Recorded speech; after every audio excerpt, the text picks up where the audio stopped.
जय हिंद।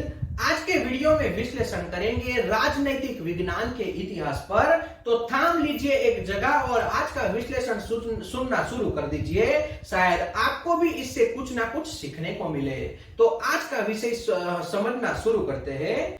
राजनैतिक विज्ञान वह विज्ञान है जो मानव के एक राजनैतिक और सामाजिक प्राणी होने के नाते उससे संबंधित राज्य और सरकार दोनों संस्थाओं का अध्ययन करता है। यानी आप समझिए, सरकार और जो उससे जुड़े संस्था है उसका अध्ययन करता है। राजनैतिक विज्ञान अध्ययन का एक विस्तृत विषय या क्षेत्र है। राजनीतिक विज्ञान में ये तमाम बातें शामिल है: राजनैतिक चिंतन, राजनैतिक विचारधारा, संस्थागत या संरचनागत ढांचा, तुलनात्मक राजनीति, लोक प्रशासन, अंतरराष्ट्रीय विधि, कानून और संगठन, इतनी बातें इसमें समाविष्ट है। ईस्वी सन पूर्व 6ठी सदी से 20वीं सदी में लगभग द्वितीय महायुद्ध के पूर्व तक जिस राजनैतिक दृष्टिकोण का प्रचलन रहा है उसे अध्ययन सुविधा की दृष्टि से परंपरागत राजनैतिक दृष्टिकोण कहा जाता है। आदर्शवादी या शास्त्रीय दृष्टिकोण भी इसे आप मान सकते हो। परंपरागत राजनैतिक सिद्धांत के निर्माण व विकास में अनेक राजनैतिक विचारकों का योगदान भी रहा है, जैसे कि यथा प्लेटो, अरस्तु, सिरसो, संत Augustine, Aquinas, Locke, Rousseau, Montesquieu, Kant, हीगन, ग्रीन आदि इसमें समाविष्ट थे। आधुनिक युग में भी अनेक विद्वान परंपरागत दृष्टिकोण के समर्थक माने जाते हैं, जिसमें लियो स्टॉक, एरिस योगोलिन, ऑक्सोस और हन्ना आरेस्ट का समावेश किया जाता है। प्राचीन यूनान व रोम के राजनैतिक सिद्धांत के निर्माण के लिए दर्शन शास्त्र, नीति शास्त्र, तर्क शास्त्र, इतिहास व विधि की अवधारणाओं को आधार बनाया गया है, किंतु मध्यकाल में मुख्यतः ईसाई धर्म शास्त्रीय दृष्टिकोण को राजनैतिक सिद्धांत के निर्माण का आधार मुख्य तौर पर माना गया। 16वीं सदी के पुनर्जागरण आंदोलन ने बौद्धिक राजनीतिक चेतना को जन्म दिया, यानी कि वहां से उठाया, और साथ ही राष्ट्र राज्य अवधारणा को भी वहां से जन्म मिला। 18वीं सदी के औद्योगिक क्रांति ने राजनैतिक सिद्धांत के विकास को नई गति प्रदान की। इंग्लैंड की गौरवपूर्ण क्रांति, फ्रांस व अमेरिका की लोकतांत्रिक क्रांतियां, परंपरागत राजनैतिक सिद्धांत का विकास उदारवादी लोकतांत्रिक राजनैतिक सिद्धांत के रूप में उसे किया गया। फिर परंपरागत राजनैतिक दृष्टिकोण ने राजनैतिक सिद्धांत के निर्माण के लिए मुख्यतः दार्शनिक, तार्किक, नैतिक, ऐतिहासिक व विविध पद्धतियों को अपनाया है। 19वीं सदी से इसने विविध संवैधानिक, संस्थागत, विचारात्मक और तुलनात्मक पद्धतियों पर विशेष बल दिया। 20वीं सदी के प्रारंभ से ही परंपरागत दृष्टिकोण ने राजनैतिक सिद्धांत के निर्माण के लिए एक नई दृष्टि अपनाई जो अतीत की तुलना में अधिक यथार्थवादी थी। परंपरागत राजनैतिक विज्ञान में सरकार एवं उसके वैज्ञानिक अंगों के बाहर व्यवहार में सरकार की नीतियां एवं निर्णयों को प्रभावित करने वाले सामाजिक राजनैतिक तथ्यों के अध्ययन पर बल दिया गया। राजनैतिक दल एवं दबाव समूहों के साथ साथ औपचारिक संगठनों के अध्ययन पर भी बल दिया गया। इसने उन सामाजिक आर्थिक परिस्थितियां एवं आंदोलनों के अध्ययन पर भी बल दिया जो स्पष्टतः सरकार के औपचारिक संगठनों के बाहर होते थे, किंतु उसकी नीतियां एवं कार्यक्रम जो सरकार को भी प्रभावित करती थी। राजनीति का पर्यायवाची अंग्रेजी शब्द पॉलिटिक्स यूनानी भाषा के पोलिस शब्द से बनाया गया है, जिसका अर्थ नगर अथवा राज्य है। प्राचीन यूनान में प्रत्येक नगर एवं स्वतंत्र राज्य के रूप में संगठित होता था और पॉलिटिक्स शब्द से उन नगर राज्यों में संबंधित शासन की विद्या का बोध भी दिया जाता था। धीरे धीरे नगर राज्य यानी कि सिटी स्टेट का स्थान राष्ट्रीय राज्य यानी कि नेशनल स्टेट ने ले लिया। अतः राजनीति भी राज्य के विस्तृत रूप से संबंधित विद्या हो गई। इस तरह से यह पॉलिटिकल साइंस की बहुत आगे जाकर शुरुआत हुई। आधुनिक युग में जब संसार प्रत्येक विषय के वैज्ञानिक व व्यवस्थित अध्ययन की ओर झुक रहा है, राज्य से संबंधित विषयों का अध्ययन राजनीति शास्त्र अथवा राजनीति विज्ञान कहा जाता है। परंपरागत राजनीति विज्ञान के विद्वानों ने राजनीति विज्ञान की भिन्न भिन्न परिभाषाएं दी है। वैसे भी इन परिभाषाओं की निम्नात्मक शीर्षकों के अंतर्गत व्याख्या भी की गई है। तो अब हम इसे समझते हैं। पहला, राजनीति विज्ञान राज्य का अध्ययन है। अनेक राजनीतिक शास्त्रियों की मान्यता है कि प्राचीन काल से ही राजनीतिक विज्ञान राज्य नामक संस्था के अध्ययन का विषय है। विद्वानों की मान्यता है कि प्राचीन काल से आधुनिक काल तक राजनीति विज्ञान को केंद्रीय तत्व राज्य ही कर रहा है। अतः राजनीति विज्ञान में राज्य का ही अध्ययन किया जाना चाहिए। प्रसिद्ध राजनीति शास्त्री के अनुसार राजनीति शास्त्र वह विज्ञान है जिसका संबंध राज्य से ही है, जो यह समझने का प्रयत्न करता है कि राज्य के आधारभूत तत्व क्या है, उसका आवश्यक स्वरूप क्या है, उसकी किन किन विविध रूपों में अभिव्यक्ति होती है तथा उसका विकास कैसे किया जाता है। जर्मन लेखक गेरिश का एक कथन है कि राजनीति शास्त्र में शक्ति की संस्था के रूप में राज्य के समस्त संबंधों, उसकी उत्पत्ति, उसके मूर्त रूप यानी कि भूमि एवं निवासी, उसके प्रयोजन, उसके नैतिक महत्व, उसकी आर्थिक समस्याएं, उसका अस्तित्व की अवस्थाएं और उसकी वित्तीय पहलू, उद्देश्य आदि पर विचार किया जाना चाहिए। डॉक्टर गार्नर के अनुसार राजनीति शास्त्र का प्रारंभ तथा अंत राज्य के साथ ही होता है। यह बात एकदम स्पष्ट है। डॉक्टर जकारिया का कथन है कि राजनीति शास्त्र व्यवस्थित रूप में उन आधारभूत सिद्धांतों का निरूपण करता है जिनके अनुसार समाविष्ट रूप में राज्य का संगठन होता है और प्रभु सत्ता का प्रयोग किया जाता है। इन सभी परिभाषाओं के में स्पष्ट है कि राजनीति विज्ञान का केंद्रीय विषय राज्य है। इसका कारण प्लेटो व अरस्तु के समय से चली आ रही यह मान्यता है कि राज्य का अस्तित्व कुछ पवित्र लक्ष्यों की प्राप्ति से ही किया जाता है, यानी कि यह हमें मानना चाहिए। अब दूसरा, राजनीतिक विज्ञान सरकार का अध्ययन है। कुछ राजनीति शास्त्रियों की राय में राजनीति विज्ञान के राज्य का नहीं अपितु सरकार का अध्ययन किया जाना चाहिए, जो इस वक्त नहीं होता। उसका मत है कि राज्य मनुष्य का ही संगठन विशेष है तथा उसकी क्रियात्मक अभिव्यक्ति सरकार के माध्यम से ही होती है। उनका तर्क यह भी है कि राज्य एक अमूर्त संरचना है जबकि सरकार एक मूर्त एवं प्रत्यक्ष संस्था है और सरकार ही संप्रभुता का प्रयोग करती है।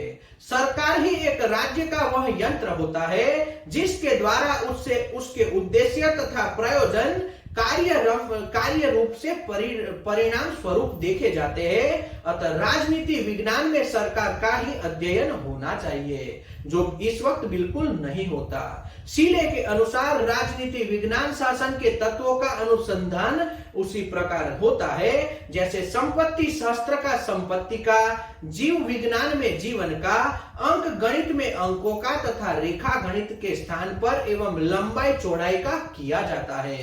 तो यह हमें समझना चाहिए। अब तीसरा, राजनीति विज्ञान राज्य एवं सरकार दोनों का अध्ययन है। परंपरागत राजनीति विज्ञान के कुछ विद्वानों की मान्यता है कि केवल राज्य या केवल सरकार की दृष्टि से दी गई परिभाषाएं अपूर्ण होती है। वस्तुतः राज्य एवं सरकार का परस्पर घनिष्ठ संबंध है और इनमें से किसी एक के अभाव में दूसरे का अध्ययन ही नहीं किया जा सकता, यानी कि दोनों को साथ में कार्य करना चाहिए। यदि राज्य अमूर्त संरचना है तो सरकार इसे मूर्त व भौतिक रूप प्रदान करती है तथा इसी प्रकार यदि राज्य प्रभु सत्ता को धारण करने वाला हो तो सरकार उस प्रभु सत्ता का उपभोग करती है।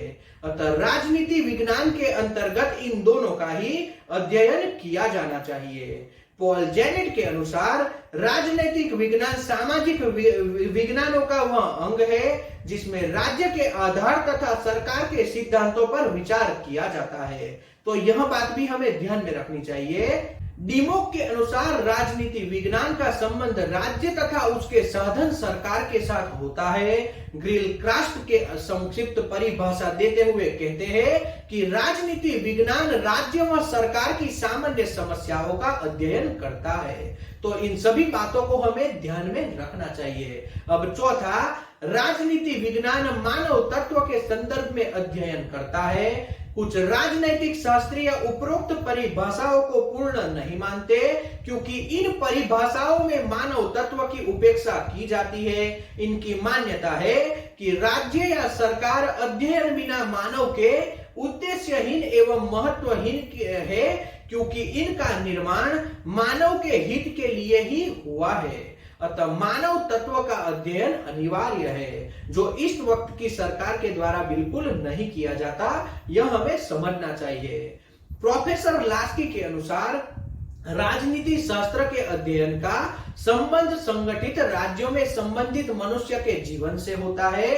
राजनैतिक शास्त्र के प्रसंग में मानव तत्व का महत्व व्यक्त करते हुए एनसाइक्लोपीडिया ऑफ सोशल साइंस में हरमन हेलर ने तो यहां तक कह दिया है कि राजनैतिक शास्त्र के सर्वांगीण स्वरूप निर्धारण उसकी मनुष्य विषयक मौलिक मान्यताओं द्वारा की जाती है।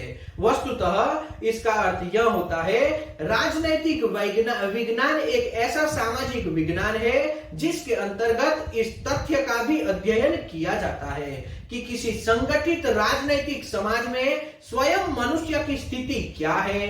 राजनैतिक विज्ञान व्यक्ति के अधिकार व स्वतंत्रताओं के अध्ययन के साथ समाज के विभिन्न समुदायों व वर्ग के प्रति सरकार की नीतियों का भी अध्ययन करता है। यानी इस बात को भी हमें बहुत अच्छे तरीके से ध्यान में रखना चाहिए। राजनीतिक विज्ञान की परिभाषा हमें ऐसे शास्त्र के रूप में कह सकते हैं जिसका संबंध उसके राज्य नामक संगठन से होता है, जिसके अंतर्गत सरकार का भी विस्तृत अध्ययन सम्मिलित होता है। सरकार का अध्ययन इस वक्त कोई भी नहीं कर सकता, यह हमारे देश की खासियत है। संक्षेप में राजनीति विज्ञान के अंतर्गत राज्य सरकार तथा अन्य संबंधित संगठनों व संस्थाओं का मानव के राजनीतिक जीवन के संदर्भ में अध्ययन किया जाता है। यह ध्यान से समझना।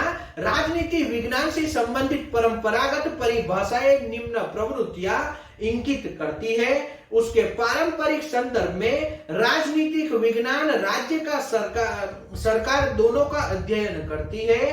राजनीतिक विज्ञान का राज्य विषयक अध्ययन मूलतः संस्थागत है, क्योंकि उसमें केंद्रीय महत्व राज्य और सरकार का है, अन्य तत्व मात्र संयोगिक है।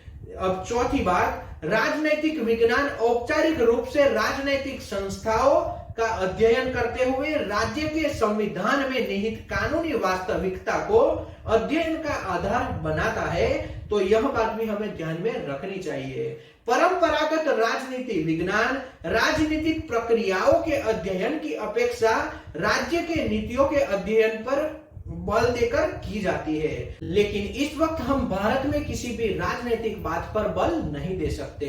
जिस प्रकार राजनीति विज्ञान की परिभाषा विभिन्न विचारकों के विभिन्न प्रकार से होती है, उसी प्रकार उसके क्षेत्र को भिन्न भिन्न लेखकों ने विभिन्न शब्दों में व्यक्त किया है। उदाहरणार्थ, फ्रांसीस विचारक ब्लूसली के अनुसार राजनीति विज्ञान का संबंध राज्य के आधारों से होता है। वह उसकी आवश्यक प्रकृति, उसके विविध रूप, उसकी अभिव्यक्ति तथा उसके विकास का अध्ययन करती है। डॉक्टर गार्नर के अनुसार इसकी मौलिक समस्याओं से साधारणतः प्रथम राज्य की उत्पत्ति और उसकी प्रकृति का अनुसंधान, द्वितीय राजनैतिक संस्थाओं की प्रगति और उसके इतिहास तथा उसके स्वरूपों का अध्ययन, और तृतीय जहां तक संभव है इसके आधार पर राजनैतिक और विकास के नियमों का निर्धारण करना सम्मिलित होता है।